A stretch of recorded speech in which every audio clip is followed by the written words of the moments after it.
Hey guys, and welcome to Pheas Airsoft, where today I'm going to be unboxing this Action Army AAP01 Assassin.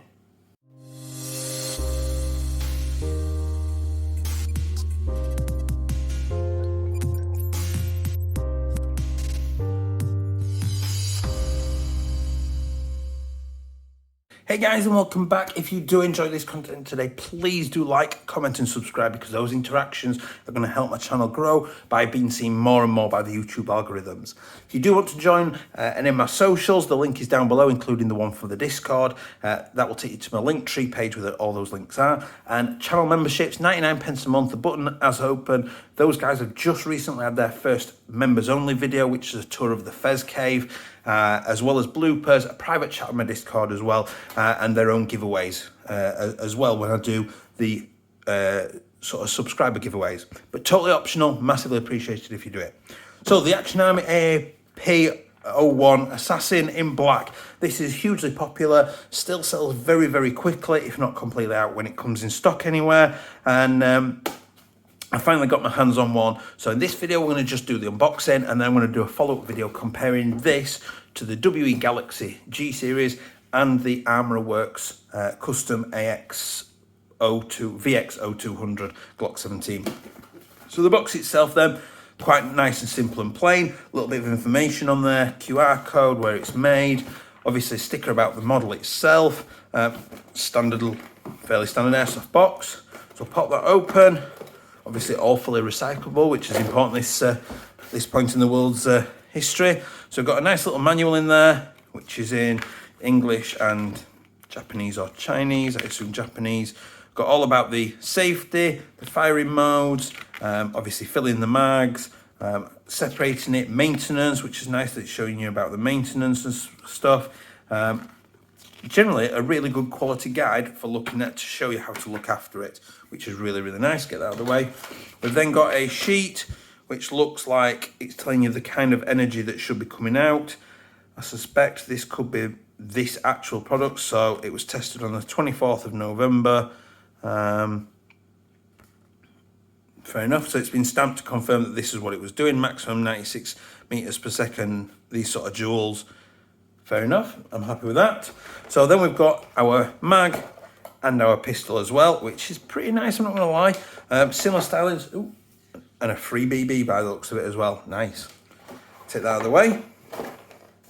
So the pistol itself then, wow, that's like super, super light. Like much lighter than I was expecting it to be.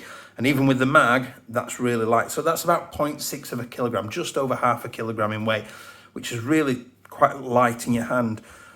But at the same time, I do like to feel like I'm holding something substantial if I'm going to run a pistol. And that's not quite got the weight of some of the other sort of pistols, and we will be doing a comparison of this later in another video to the G series Galaxy. So these are about 85 to 90 pounds and sell out pretty damn quick everywhere they come in stock.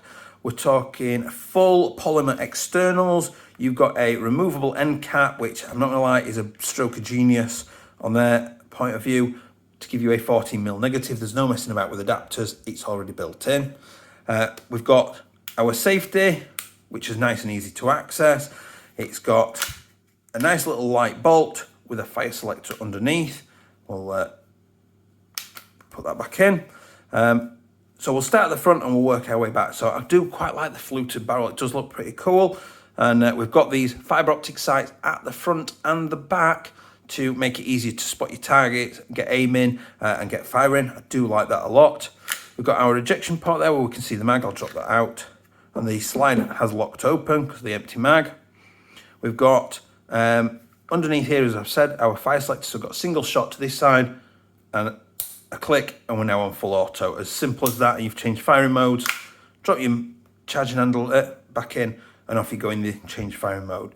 We then got a polymer, just tested it. Polymer trigger, two-stage trigger, so you can't just pull part of the trigger, you've got to pull all of the trigger for it to go in and click. I am liking the enhanced mag release there. You need to give it a good push to drop the mag out, so it's not going to be easy to get that mag, you're not going to accidentally, or not easily accidentally, catch the mag and drop it out. And the mags go in quite well. I would have liked maybe a slightly more flared mag well, just to help you locate it better. But the stippling and texturing on here do make it nice and comfortable to keep hold of. The finish everywhere is absolutely gorgeous. I'm really, really happy with that. Much like the Galaxy, the button at the back, which releases, famous last words. There we go, the top slide. Now I don't even need an extra tool to get that off. That literally just come off. There is the hop, so put that back on. I'm going to charge it up, handle, and there is the hop adjuster in there, and I can access it through this window here if I wanted, or I can take the slide off and change it. So you could, in theory, be doing this with far less hassle than other pistols. Even traditional like 1911s, you have to take the top slide off to adjust the hop and put it back on again. That is pretty damn simple and easy. So in terms of the magging then, wobble, little bit of tiny noise, something is moving about, but generally very, very quiet. It is very sturdy. There's no real movement in it. Nice, clean, crisp kick. That's only got a little bit of gas in, just put a little bit in earlier just to make sure that the seals were good. There was no leak in the mag either. Not that I've seen any sort of issues with that whatsoever. So it's got 129mm inner barrel. I can't find the inner diameter of that barrel, but rumours and things I've seen online seem to suggest 6.05. If you do know specifically, I would be interested in seeing it. So what we're going to do is we're going to go and do the shooting and tests and everything, and then come back and see where we're at, and we'll have a play with some accessories as well before we finish up.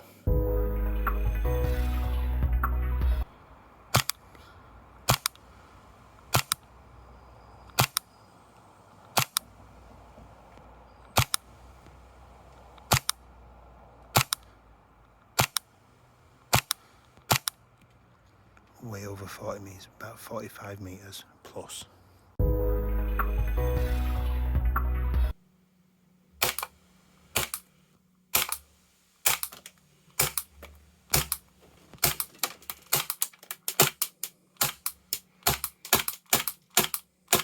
Stop feeding.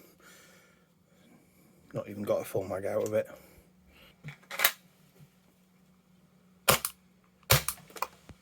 Smell like it.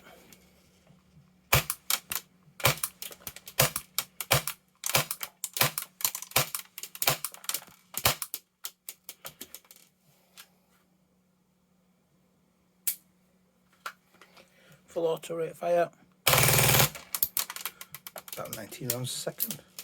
AAP, second load of gas.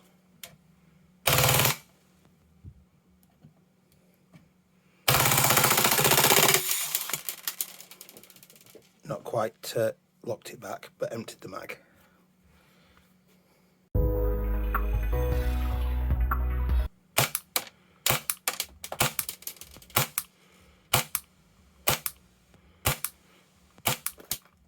Yes, but inconsistent.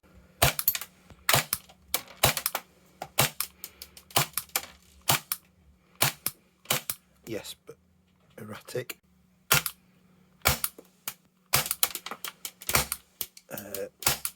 Jesus.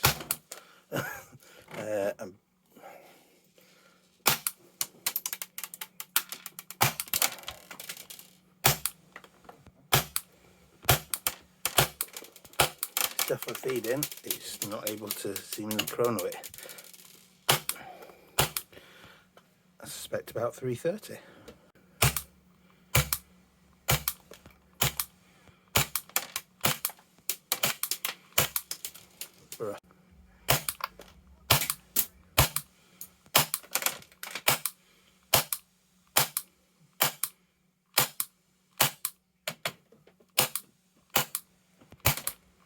Chrono playing up, but yes. Okay, so we're back and we'll start with the range. Fantastic range, well over 40 metres. It was hitting the tree with ease that I shoot out to, and that is guaranteed 40 metres. It was then when I was shooting out off the side a little bit, going well beyond that, you're looking easily at over 40 metres of range. And it seemed to be that I'd got it stable, I'd got it stood on a stick. They were going to the same place every time. There's no real massive deviation that I could see in that. Obviously, future, I would like a proper range so I can test actual groupings at ranges, but we've got to make do at the minute. So in terms of chrono then, initially used its own mag. So on 144A gas, it was doing about 230 to 294. Obviously that FPS will come down over time just because you're emptying more and more gas out, there's less pressure in there. So your FPS will drop, but it started off at about 300 and came down.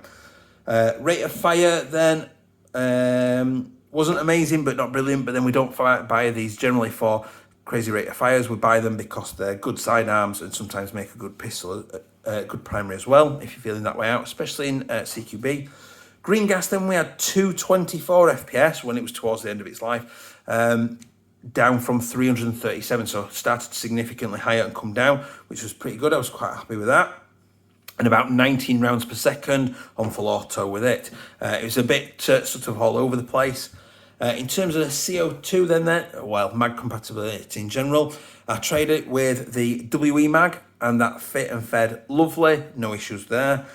Tried the Raven, which is part of WE, I believe, CO2 Mag. Really lovely, a nice kick to that and fed all right. The Tokyo Marui wasn't amazing, but did work, and I wasn't expecting it to because of the gasket. People have reported that the gasket is different. So the FPS wasn't amazing with green gas, but it did fit and feed. And then we also tried the Armourer Works one, which is with the VXO200, and this ACM one, which I think is KJ Works, and they basically all worked and fed. FPSs varying degrees, but I got a variety of mags there that I could put with it and pew away to my heart's content. I'm not gonna lie, I have been impressed, very impressed with this pistol. It's performed very, very admirably. Like really impressive, almost like it has no right to perform this well. The fact that it's plastic, majority polymer, means that it's going to be more efficient on gas, and you know, I was generally getting on full auto, I was getting virtually 2 sets of BBs out of a mag. Maybe didn't quite have enough to lock the bolt back at the end though, which is to be expected really when you're hammering the full auto like that. But I was pretty impressed with that. Finish wise, absolutely gorgeous, does feel nice in the hands. Maybe a touch light, it's not always a bad thing. And, you know, it's going to be easy to holster, you're not going to feel that weight as much, especially when you've got a couple of mags on there. Range is great as well. Now, in terms of accessories, I have seen all manner of things come out in terms of accessories, like absolutely just loads of things all over the place. So, you know, I've seen stock kits, I've seen carbine kits, I've seen all sorts of externals, internals. I've seen bits that stick on the end to make it easy to change your firing mode. There is literally so many aftermarket things you can get for this. It is out of this world. So I'm really impressed.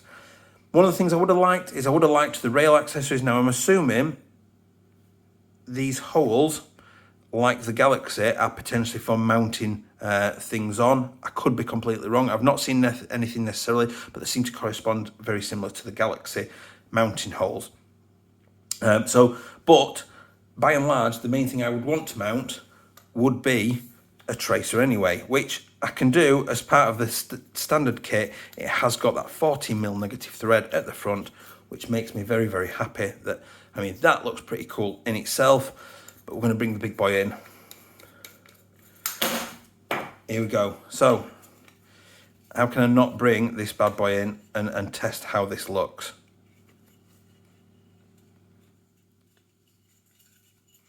There we go. Let's tighten that down. Now this is an adjustable one, which I like, that you tighten it down and it may not necessarily be right. So then you unhook the lever, you straighten it up to what you want. That. And then it becomes something utterly ridiculous.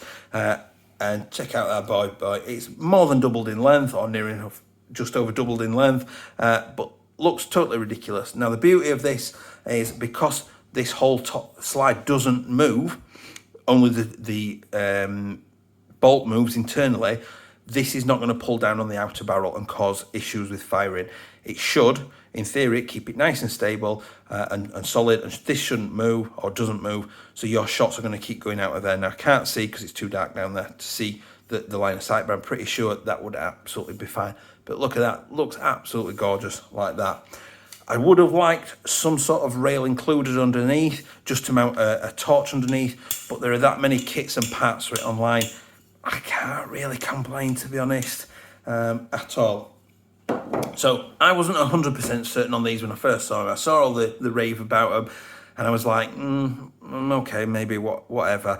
I'm really glad that I've got to shoot one and I've had one to unbox. I've thoroughly enjoyed this immensely. So I am going to leave the typical photos after this with it dressed up a little bit. Please do remember to like, comment and subscribe, because it's going to help the channel grow. Please stay tuned next week when I will have the comparison video between this, the Armourer Works and the Galaxy as well. I will see you next time. Bye.